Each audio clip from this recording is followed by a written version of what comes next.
have the pleasure of introducing Mario Tavola from Scott PR on behalf of the European and Swedish Chambers. So please welcome Mario.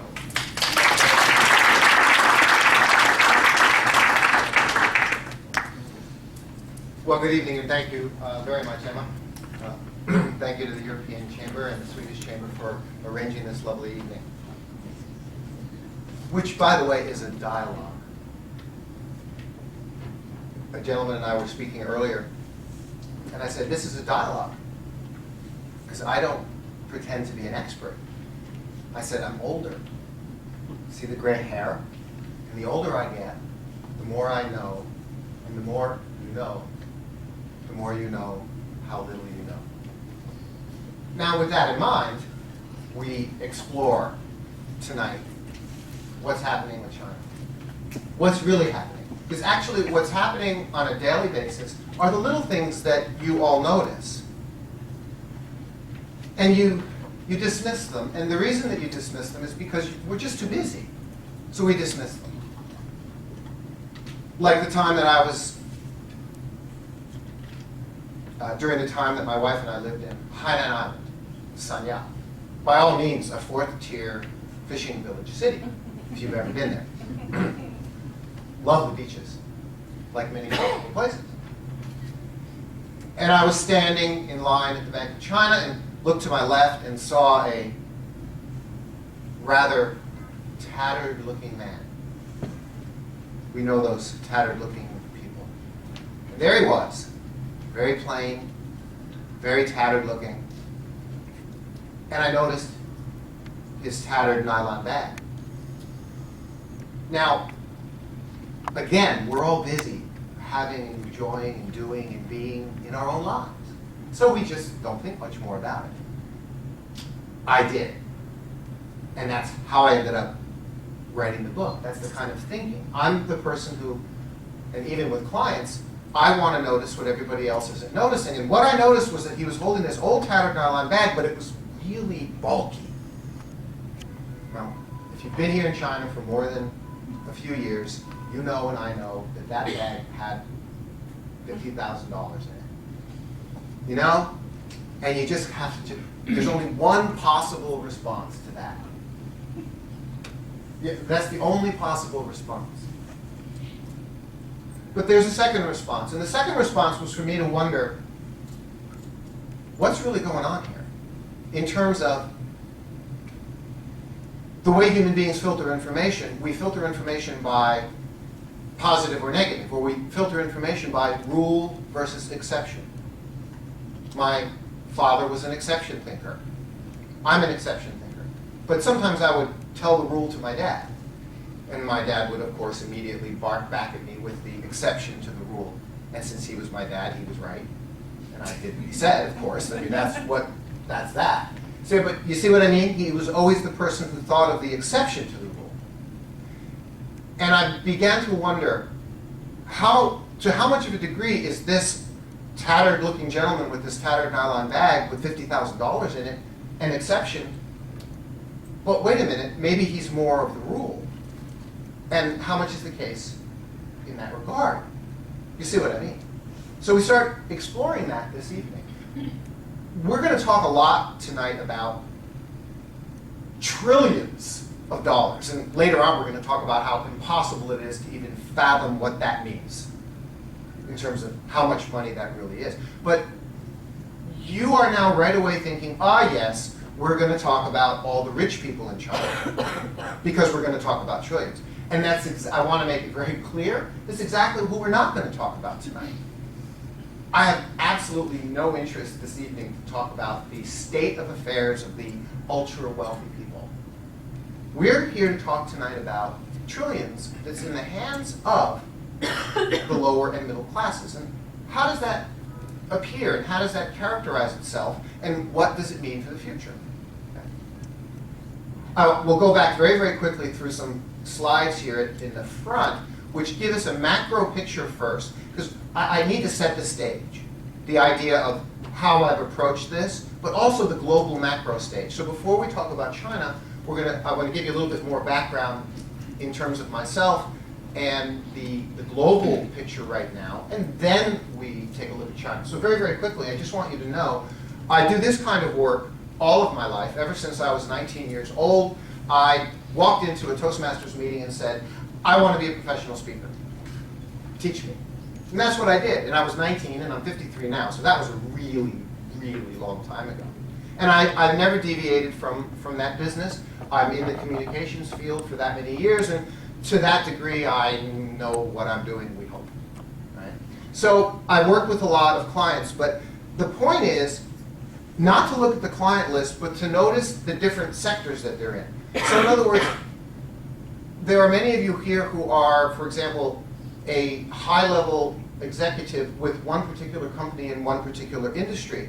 And if you've been in China for 10 or 14 years, like myself, it's fantastic, and I admire you for being in that position. But you may only be familiar with that one industry. You know, your view is more vertical, whereas I give communications coaching to clients. One is in electronics, one is in manufacturing, one is in oil and gas, another's in pharmaceutical and healthcare. And then I also do more creative work in the production industry. And so I've seen across all the sectors of China. So a very broad and diverse picture along the way, and I wanted to share that idea with you. So, you know, again, the things that I've done, more along the lines of entertainment, events, and media, which are industries that typical corporate executives don't get that well exposed to. Some of you may remember that 6 months ago or so, I was on TV a lot because I played Doolala's boss in the TV series Doolala. Great, wonderful. So I lived on a production set for 10 days. Believe me, that wasn't wonderful. It's not fun at all, okay? But when I do that, I don't bury my head in a novel while I'm waiting to shoot. Because you see, you wait 3 hours to shoot 1 minute. That's how that works. It's a nightmare in that regard. But I don't bury my head in a novel. I talk to the crew. I talk to the cameramen, and usually not the director, they're really busy. But the cameramen, the stage crew, the studio people, just to ask them what their business is like, what their industry is like, what do they do?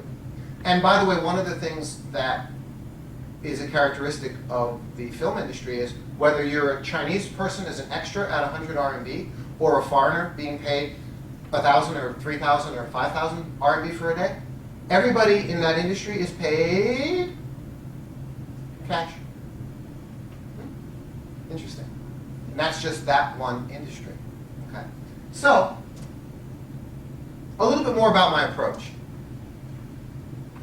Let's notice together tonight what we weren't noticing before. And question generalizations, perceptions, especially about money and about human behavior.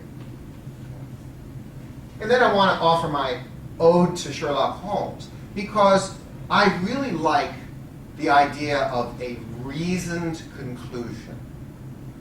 I can reasonably deduce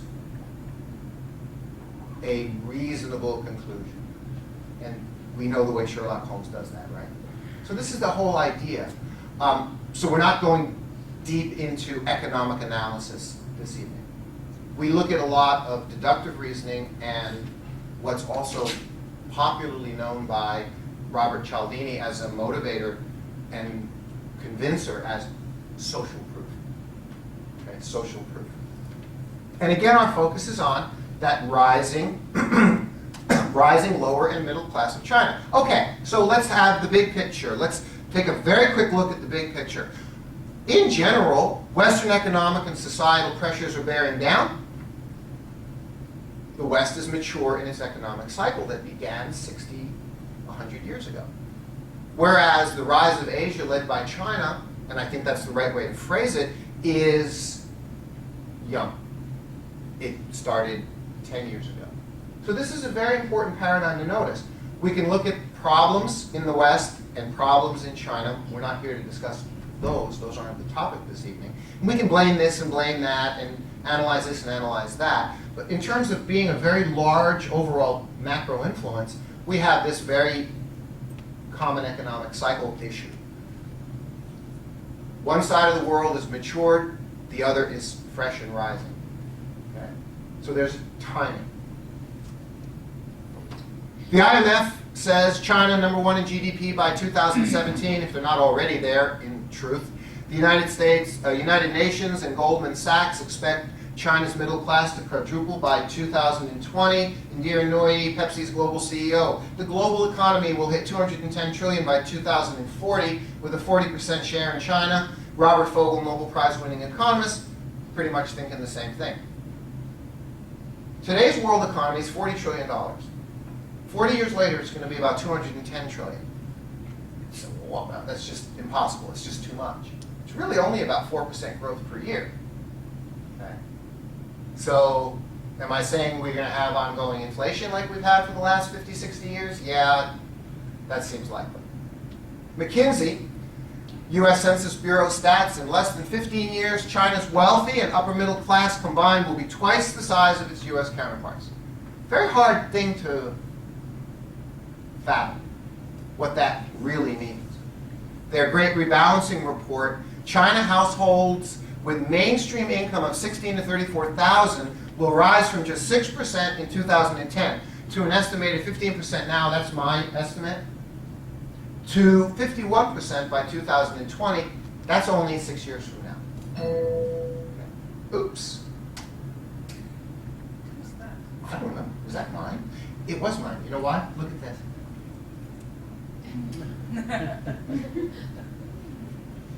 Plug that in right over there.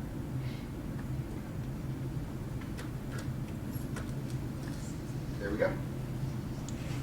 But now let's go more to the real world. And middle class spending. China's baby boom. China's baby boom. UBM is a worldwide exhibition company. They did the China Maternity Baby Exhibition out at the exhibition center next to the Cary Parkside. July 2012, it was the largest baby exhibition in the world. It had 100,000 square meters of floor space, and it had record attendance. So in other words, what happened was, all of China's people driving Ferraris and Mercedes went to that exhibition. No. You see? Yeah, you see what I mean? Who went to that exhibition? The middle class. The middle class. You see the point?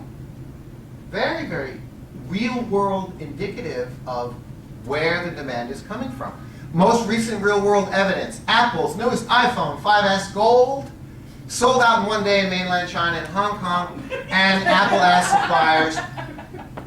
suppliers to increase production 33%. I ask you again, so who bought all of the Apple 5S Golds?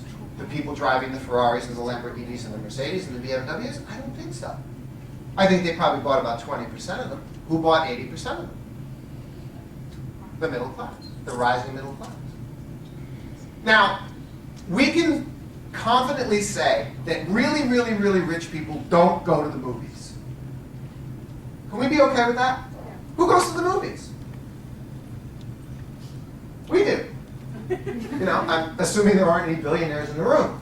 You know, I mean, they just, right? I mean, the majority of people who go to the movies. So we look at the administration of radio, film and, excuse me, television. We had US 2.7 billion in revenue in 2012. Please excuse me, which is up 40% from 2011. And now the first half of 2013 was already on track for 3.6 billion. Domestic movie ticket sales being up at 144%. And paying $10, $15 a ticket doesn't seem to be stopping it, which is really expensive to go to a movie. So again, I'm suggesting middle class spending. Interesting. Luxury auto sales. I'm trying to make a joke. So what? Luxury auto sales. Who cares? Well, because luxury auto sales, I mean, luxury cars are everywhere. It's amazing. Everywhere I turn, there's a Mercedes and a BMW. Nah, come on. Total sales were 536,000. BMW 182, Mercedes 98, Audi's #1 with 228. Mercedes is flat. They're having a little bit of a hard time against their competitors. BMW sales up 31% 2012, 2013. Yeah, see, that's the dialogue. That's the party line. Oh yeah, China's wealthy or so wealthy. Okay, yeah they are, but I don't know. I'm more impressed by 15 million middle-class cars being sold than I am by 500,000 luxury cars.